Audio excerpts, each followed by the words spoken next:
Hello students, last time हमने जो half cell के लिए नॉन स्टैंडर्ड के लिए इलेक्ट्रोड पोटेंशियल फाइंड करने के लिए जो इक्वेशन देखा था, ठीक है, वो यहाँ पे मैंने लिखा हुआ है बिकॉज फिर याद हो ना हो इसलिए यहाँ पे मैंने लिख लिया था। Last equation of E cell in non standard condition for half cell और इलेक्ट्रोड। अब हाफ सेल मतलब कि कोई इलेक्ट्रोड होगा, ठीक है, इसीलिए यहाँ पे हमने सेल की जगह, क्योंकि सेल लिखोगे तो वो कंप्लीट सेल के लिए होगा, ठीक है, इसलिए यहाँ पे क्या किया कि इलेक्ट्रोड लिखा हुआ है, ठीक है।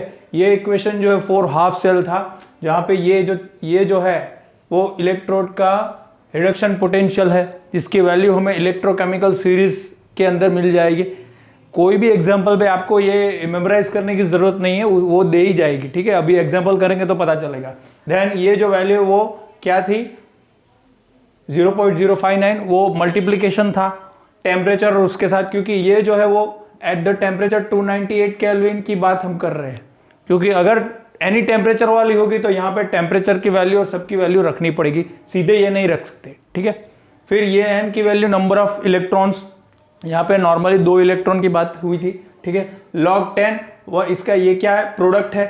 अभी ये तो प्रोडक्ट सॉलिड में होता है, क्योंकि रिएक्शन हमने देखी थी, रिएक्शन जो है वो क्या थी, Zn 2+2 इलेक्ट्रॉन क्या बन रहा है, Zn सॉलिड, ये एक्वेस फॉर्म था, तो 2 इलेक्ट्रॉन वो क्या ले रहा है, इसलिए यहाँ पे 2 इलेक्ट्रॉन था। और अभी ये क्या था, concentration of product upon concentration of reactant, मतलब कि ये जो Q की वैल्यू है, Q की, ठीक है, सीधी हमने रखी हुई है। अभी सॉलिड के लिए कॉन्सेंट्रेशन एक ही होता है, इसलिए यहाँ पे 1 है, और ये जो है इसका कॉन्सेंट्रेशन यहाँ पे होगा। अभी मेटल, ये Zn की जगह यहाँ पे मेटल लिखा हुआ है, ठीक है। n+ मतलब कि ये जो उसका जो वो चार्ज होगा वो, और x का मतलब कि यहाँ पे जो कोएफिशिएंट होगा वो यहाँ पे पावर में लिखना पड़ेगा, ठीक है। ये तो हमने आगे देखा हुआ था।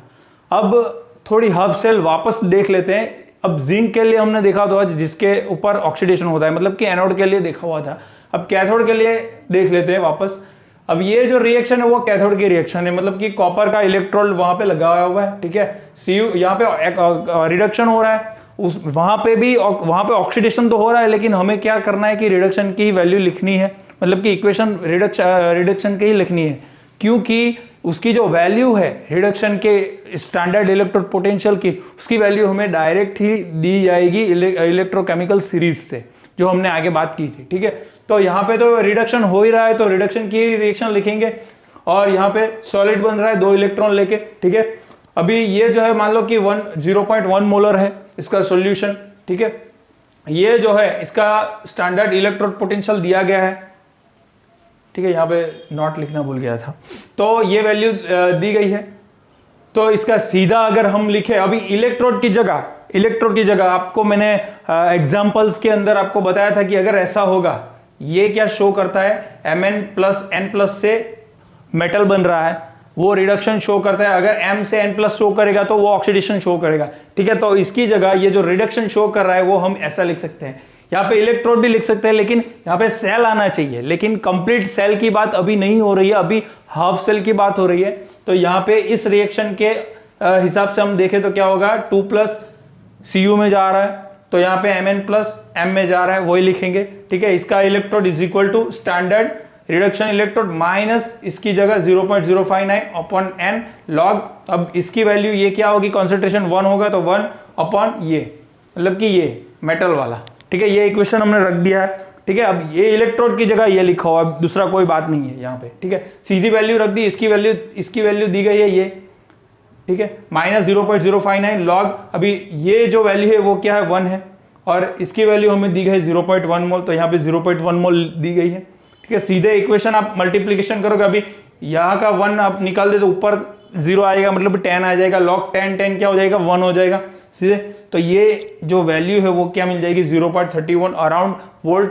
इसका जो पोटेंशियल होगा any condition, sorry non standard condition के लिए, इसका जो इलेक्ट्रोड पोटेंशियल होगा वो हमें मिल जाएगा, ठीक है। आगे हमने फाइंड किया था जिंक का, ठीक है, एनोड का standard electrode potential, sorry non standard electrode potential. अब ये जो है वो कैथोड का नॉन स्टैंडर्ड इलेक्ट्रोड पोटेंशियल है। अभी अब हमें कंप्लीट सेल का, अभी हाफ सेल का तो फाइंड कर लिया, इलेक्ट्रोड का फाइंड कर लिया, कंप्लीट सेल का फाइंड करना है। तो यहाँ पे देखिए, पहले हमने एनोड पे जो रिएक्शन हो रही है वो लिखा हुआ है, ठीक है।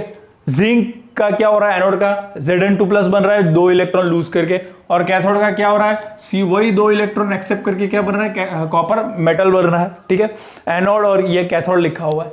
अब एक चीज आप ये नोटिस करना, अभी आगे मैंने रिएक्शन जब हाफ सेल की लिखी थी जिंक की, तब मैंने क्या लिखा था, ये रिएक्शन लिखी थी, ये जिंक का रिडक्शन हो रहा है, क्योंकि आईयूपीएससी ने बोला है कि पर्टिकुलर इलेक्ट्रोड का जो स्टैंडर्ड पोटेंशियल होगा वो क्या होगा, is equal to standard reduction potential of that electrode. मतलब कि वही इलेक्ट्रोड का जो रिडक्शन स्टैंडर्ड कंडीशन में रिडक्शन पोटेंशियल होगा वही क्या होगा, पर्टिकुलर इलेक्ट्रोड का स्टैंडर्ड इलेक्ट्रोड पोटेंशियल होगा। ठीक है, इसी वजह से उस सभी इलेक्ट्रोकेमिकल सीरीज में क्या हुआ है कि रिडक्शन ही बताया हुआ है। ठीक है, इसका मतलब कि जो रिडक्शन का नेगेटिव होगा वो क्या हुआ, इलेक्ट्रॉन एक्सेप्ट करना नहीं चाहेगी वो मेटल, और जिसका पॉजिटिव हुआ वो इलेक्ट्रॉन एक्सेप्ट करना चाहेगी। वो सभी चीज आगे हमने डिस्कस की है।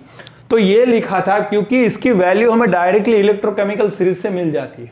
ठीक है, लेकिन यहां पे सिर्फ शो करने के लिए कि एनोड पे ये रिएक्शन हो रही है और कैथोड पे ये रिएक्शन हो रही है, ठीक है, वो शो करने के लिए यहां पे मैंने जिंक का ऑक्सीडेशन बताया हुआ है, ओनली शो करने के लिए। बट रियल में हमें रिएक्शन कौन सी लिखनी है, ये Zn2+ 2 इलेक्ट्रॉन लेके क्या कर देगा, Zn मेटल बना देगा, और उसका जो इलेक्ट्रोड सेल है पोटेंशियल है वो कितना है, -0.76 वोल्ट। ठीक है, ये सिर्फ शो करने के लिए है। ठीक है, क्योंकि इसकी जो वैल्यू है वो हमें इस रिएक्शन से ही मिलेगी।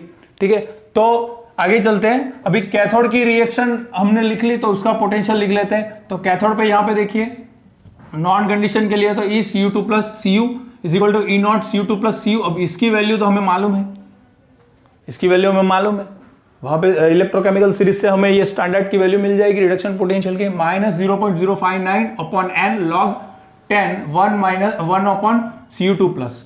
अब ये कहां से आया, यह बात की वही है।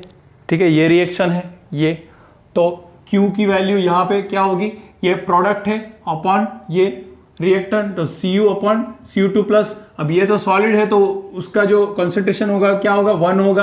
अब ये तो सॉल्यूशन में है तो उसका कंसंट्रेशन जो भी होगा वो हमें यहाँ पे लिखना पड़ेगा। अब X यहाँ पे मैंने नहीं लिखा क्योंकि ये भी क्या 1 है, यहाँ पे 1 मोल है, यहाँ पे 1 मोल है, इसलिए। ठीक है, अब मेन बात जो है वो यहाँ पे एनोड की है। ठीक है, अब एनोड पे देखिए, अगर आप इस चीज को कंसिडर करोगे, ठीक है, रिएक्शन लिखने में तो प्रॉब्लम आएगी। कैसे प्रॉब्लम आएगी वो देखते हैं। अभी Zn की बात की, ये रिएक्शन लिखी, वैसे इसकी लिखी, वैसे यहां पे लिखेंगे Zn2+2, क्योंकि यहां पे भी सेम होगा, इसका भी रिडक्शन का ही इक्वेशन लिखना है। ठीक है, आगे जो एग्जांपल में बताया आपको मैंने कि इस सेल हमने ईएमएफ फाइंड किया, ठीक है, ईएमएफ फाइंड किया, फिर पोटेंशियल डिफरेंस फाइंड किया, वहां पे आपको पता नहीं चलेगा कि सर ने रिडक्शन ही क्यों लिया, दोनों का रिडक्शन ही क्यों लिया, क्योंकि दोनों का जो इलेक्ट्रोड पोटेंशियल की वैल्यू होगी वो रिडक्शन पोटेंशियल की वैल्यू दोनों सेम है, आईयूपीएससी ने बोला है। ठीक है, तो ये जो एनोड का इक्वेशन है वो कैसे लेना पड़ेगा, ये रिडक्शन शो करता है, क्योंकि हमने रिडक्शन की रिएक्शन ही कंसिडर की है, क्योंकि ये जो वैल्यू है स्टैंडर्ड की वो क्या है, रिडक्शन की है, तो रिडक्शन ही इक्वेशन हमें लेना पड़ेगा। तो रिडक्शन का इक्वेशन बताएंगे, हो तो रहा है ऑक्सीडेशन, लेकिन लिखना क्या पड़ेगा, ये लिखना पड़ेगा इसकी, ये सिर्फ शो करने के लिए कि कंप्लीट सेल में यहाँ पे ऑक्सीडेशन होगा इसका, और यहाँ पे इसका क्या होगा, रिडक्शन होगा। क्यों, क्योंकि जिंक का जो है वो स्टैंडर्ड इलेक्ट्रोड पोटेंशियल क्या है, नेगेटिव में है, तो ऑब्वियस है कि वो इलेक्ट्रॉन एक्सेप्ट नहीं करेगा, और इससे इसकी रिएक्टिविटी क्या ज्यादा है जिंक की, तो वो क्या कर लेगा, ऑक्सीडेशन कर लेगा, तो इसको क्या करना पड़ेगा, रिडक्शन ही करना पड़ेगा। तो यहाँ पे रखेंगे E0 -0.059/n। अब यहां पे प्रॉब्लम आ जाएगी कि यहाँ पे log 10, अगर ये इक्वेशन आप कंसीडर करोगे तो Q की वैल्यू कैसे रखोगे, प्रोडक्ट अपॉन रिएक्टेंट ऐसे रखोगे, ये गलत है। ये रिएक्शनशिप मैंने बोला था कि ये शो करने के लिए मेन रिएक्शन ये है Zn2+ 2 इलेक्ट्रॉन Zn, ये जो रिडक्शन की इक्वेशन है वही कंसिडर करनी है कैलकुलेशन में। यहाँ पे देखिए 2+ वो रिएक्टेंट है और Zn क्या है, मेटल प्रोडक्ट है, तो Q की वैल्यू यहाँ पे कैसे रखेंगे, ये जो है वो हमें कंसिडर करनी है, सॉरी ये कंसिडर नहीं करनी है। ठीक है, ये कंडीशन कंसिडर करनी है, तो इससे Q की वैल्यू क्या हो जाएगी, प्रोडक्ट अपॉन रिएक्टेंट। ठीक है, ये करोगे तो उल्टा हो जाएगा और आपकी इक्वेशन क्या हो जाएगी, गलत हो जाएगी। तो यहाँ पे log 10 ये जो मेटल है वो उसका कॉन्सेंट्रेशन क्या होगा 1 होगा अपॉन Zn2+ है, तो इसकी वैल्यू जो भी होगी वो वहां पे रखनी है। ठीक है, तो ये दोनों मिल गए। अभी आपको मालूम है कि कोई आगे हमने देखा था कि पर्टिकुलर ई सेल अगर फाइंड करना हो तो कैसे करेंगे, E cell is equal to E cathode minus E anode. ठीक है, तो यहाँ पे कैथोड कौन है, कैथोड कॉपर वाला है तो ये कैथोड वाला रख दिया, एनोड कौन है तो जिंक वाला, तो ये जिंक वाला रख दिया, ई कैथोड माइनस ई एनोड या फिर ई राइट माइनस ई लेफ्ट। ठीक है, दोनों आप रख सकते हो, तो दोनों आपने रख दिया सीधे। तो इसकी वैल्यू क्या है, इसकी वैल्यू ये है, ये पूरी, तो ये यहां पे लिख लो। इसकी वैल्यू क्या है, ये पूरी, तो ये यहां पे लिख लो। तो हमने क्या किया कि कॉपर वाली जो वैल्यू है वो यहां पे रख दी और जिंक वाली जो वैल्यू है वो यहां पे रख दी। अब पहले देखो ये चीज और ये चीज, ये दोनों चीज जो है वो क्या है, कैथोड माइनस एनोड है, ECU2+ Cu। अब एक और चीज, अगर यहां पे मैंने स्लैश दिखा है, या तो फिर हम ऐसे भी लिख सकते हैं या तो फिर ये निकाल के कॉमा निकाल के स्लैश भी रख सकते हैं, तो दोनों वही सेम ही है। ठीक है, तो ये ध्यान में रखना आप। तो ओके, यहां पे देखिए अब ये कैथोड है और ये एनोड है, अगर कैथोड माइनस एनोड कर दे यहां पे तो वो क्या हो जाएगा, E0 सेल की वैल्यू मिल जाएगी, मतलब कि ये जो स्टैंडर्ड वो पूरे सेल की वैल्यू जो है वो यहाँ पे मिल जाएगी, क्योंकि दोनों की वैल्यू तो हमें इलेक्ट्रोकेमिकल सीरीज से मिल ही जाएगी। ठीक है, तो ये इसकी वैल्यू क्या हो जाएगी, E0 Cu2+ Cu minus E0 Zn2+ Zn, वो यहाँ पे सीधे रख देते हैं दोनों को। बाकी का क्या रह गया, तो बाकी का ये रह गया। ठीक है, ये पोर्शन और ये पोर्शन, तो यहाँ पे 0.059 अपॉन n log 10 इसको, और यहां पे जो ये है इसको हम क्या कर लेंगे, कॉमन निकाल लेंगे। ठीक है, तो यहां पे माइनस इनको कॉमन निकाल लिया है, बाकी का क्या बचेगा, तो 1 अपॉन Cu2+ 1 Zn2+ माइनस ये बीच में आ जाएगा, ये सीधा कॉमन निकल आएगा। ठीक है, तो ये बाकी रह गया, सब्सट्रैक्ट में हो गया। तो ये देखिए आपने इन दोनों का हमने क्या लिख लिया, E0 सेल, बाकी क्या रह गया, ये रख दिया। अब log 10 में सब्सट्रैक्शन लिखेंगे तो क्या हो जाएगा, ये जो है वो ऊपर आ जाएगा और ये नीचे आ जाएगा। ये जो है न्यूमरेटर में, ये डिनोमिनेटर में आ जाएगा Zn2+ अपॉन Cu2+। अब ये क्या है, तो कॉन्सेंट्रेशन ऑफ एनोड, और ये क्या है, कॉन्सेंट्रेशन ऑफ कैथोड। मतलब कि यहाँ पे कॉन्सेंट्रेशन ऑफ एनोड पे ऑक्सीडेशन का कॉन्सेंट्रेशन लिखना है सॉल्यूशन का, और यहाँ पे किसका लिखना है, रिडक्शन के सॉल्यूशन का कॉन्सेंट्रेशन लिखना है। ठीक है, अब इससे अगर हम प्रॉपर एक पूरे सेल का इलेक्ट्रोड पोटेंशियल फाइंड करने के लिए इक्वेशन फाइंड करें तो ये मिल सकता है, E cell at non standard condition is equal to E0 cell minus 0.059 upon n log 10। इसे ऐसे लिख सकते हैं, concentration of anode oxidation upon concentration of cathode reduction. ठीक है, तो ये जो है वो नॉन स्टैंडर्ड कंडीशन के लिए है, किसके लिए, नॉन स्टैंडर्ड के लिए कंप्लीट सेल के लिए, इसके लिए है कंप्लीट सेल के लिए। ठीक है, ये जो है वो हाफ सेल के लिए है। ठीक है, ये जो है वो कंप्लीट सेल के लिए है। ये दोनों इक्वेशन जो है वो कितने टेम्परेचर पे है, ये दोनों इक्वेशन 298 केल्विन के टेम्परेचर पे है। अगर ये वैल्यू आ गई, ठीक है, ये value this one 0.059, that means temperature कितना होगा, 298 केल्विन होगा। कितना होगा टेम्परेचर, 298 केल्विन होगा। Okay, clear. तो ये जो थी पूरी थियरी जो थी, ठीक है, ये यहाँ पे कंप्लीट होती है। इसके रिलेशन में हम एग्जांपल करेंगे इसके बाद के पार्ट 2 के वीडियो में, जो आपको ज्यादा क्लियरिफिकेशन देंगे, और इसके रिगार्डिंग कोई क्वेश्चन हो तो आप मुझे पूछ सकते हो। ठीक है, पढ़ते रहिए, बाय बाय।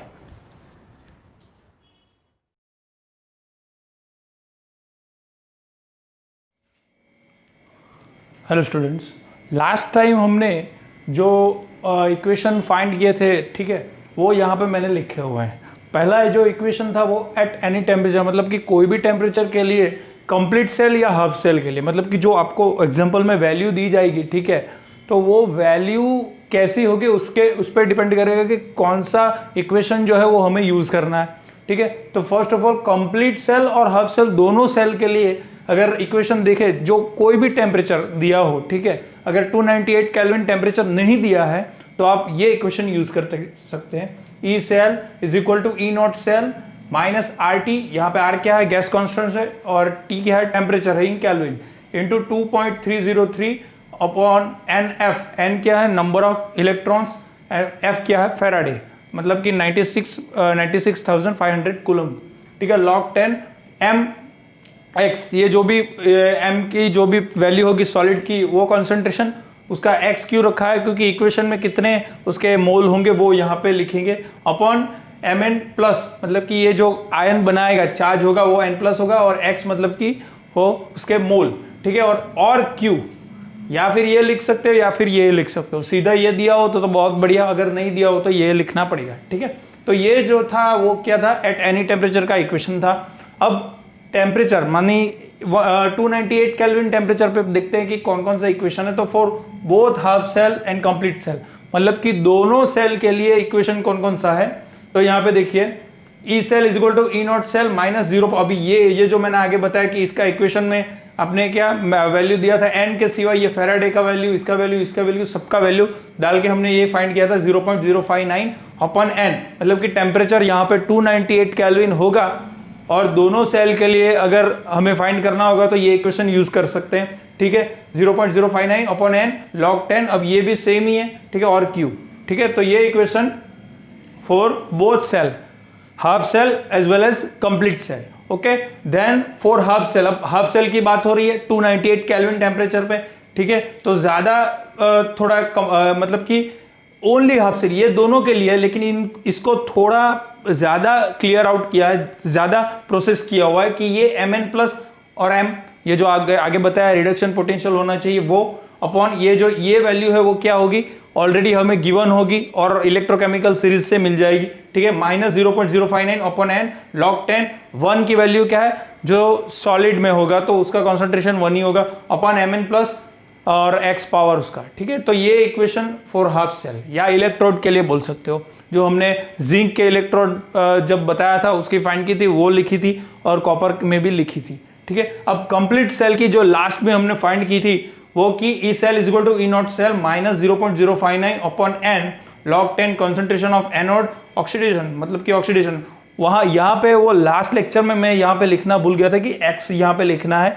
मतलब कि कॉन्सेंट्रेशन में अगर मान लो कि कॉन्सेंट्रेशन पर्टिकुलर होगा, अगर 2 मोल होंगे तो यहाँ पे पावर लिखना पड़ेगा, ठीक है। वैसे ही कॉन्सेंट्रेशन ऑफ कैथोड वाली जो रिडक्शन वाला कॉन्सेंट्रेशन होगा वो डिनोमिनेटर में लिखना है, ठीक है। तो ये इक्वेशन थे जो हमने डिराइव की थे, ठीक है। तो अभी एक एग्जांपल मैंने यहाँ पे लिखा हुआ है, देखिए Mg जो है plus 2Ag plus Mg2 plus 2Ag at 298 kelvin. अब 298 केल्विन की बात हो गई तो फिर यहाँ पे सीधा इक्वेशन रखेंगे। अब कौन सा इक्वेशन रखेंगे, ये तो ये जो है वो सभी टेम्परेचर के लिए, ठीक है।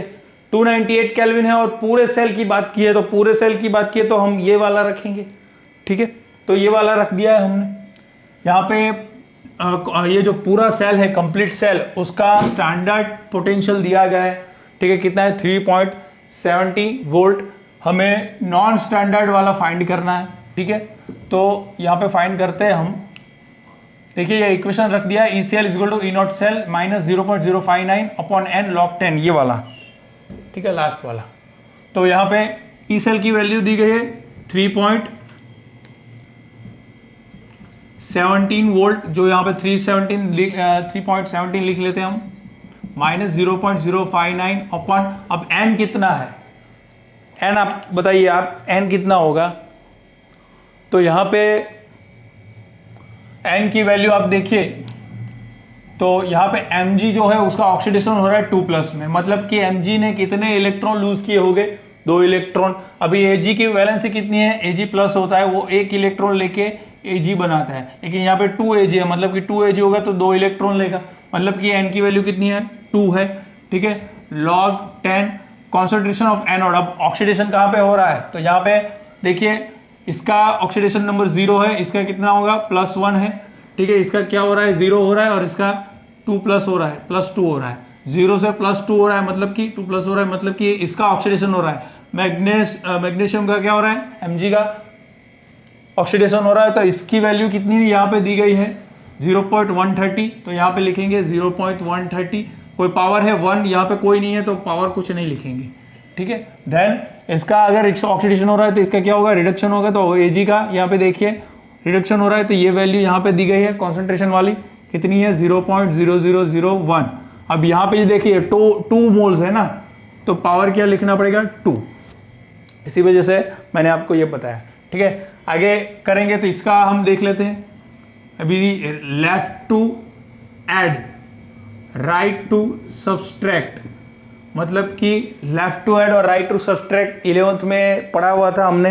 ठीक है, तो इसका अगर निकालेंगे तो ये बनेगा 0.0001 इंटू 0.0001।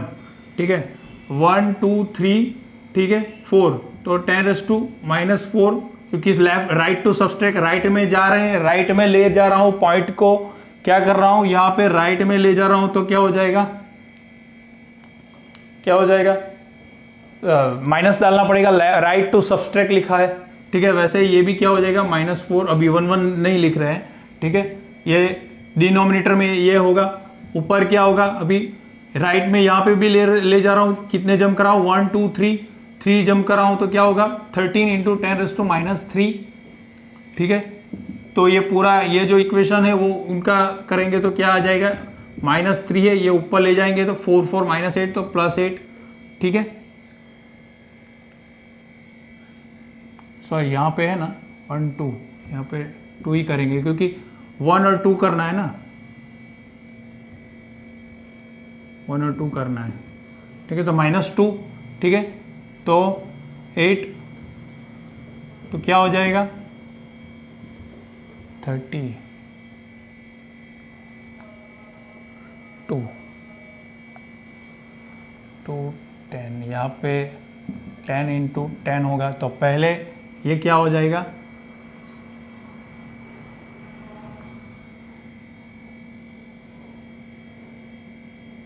3, पहले ये पूरा यहाँ पे ले जाएंगे तो 130 हो जाएगा, 130 मतलब 13 इंटू 10। ठीक है, तो यहाँ पे -3 आ जाएगा, 1 2 3 कंबाइन करके, यहाँ पे 1 है तो यहाँ पे पहले कर लेते हैं, तो क्या आ जाएगा -2 आ जाएगा, तो इसको निकाल देते हैं। ठीक है, फिर ये 8 जो है ऊपर ले जाएंगे तो क्या आ जाएगा 13 इंटू 6। ठीक है, इसकी वैल्यू 317 -0.0592 log 10 13 इंटू 6। अब इसकी वैल्यू जो है वो कितनी है log 10 वाली, वो आपको फाइंड करना पड़ेगा। तो 317 -0.059/2 इंटू ये होती है तकरीबन 7.11। ठीक है, तो ये आगे 0.21 समथिंग होगा, और इसकी वैल्यू जो है वो यहाँ पे आप लिख लेना। ठीक है, तो ये जो था एक एग्जाम्पल था, सैंपल था, आगे 1-2 एग्जाम्पल वापस से देखेंगे। ठीक है, तो ऐसे आपको फाइंड करना है, ई सेल आपको मिल जाएगा, ये जो वैल्यू है वो ई सेल की यहाँ पे मिल जाएगी। ओके, दूसरे जो एग्जाम्पल है वो आगे एक अलग से वीडियो बनाऊंगा, उसमें देख लेंगे। ठीक है, पढ़ते रहिए।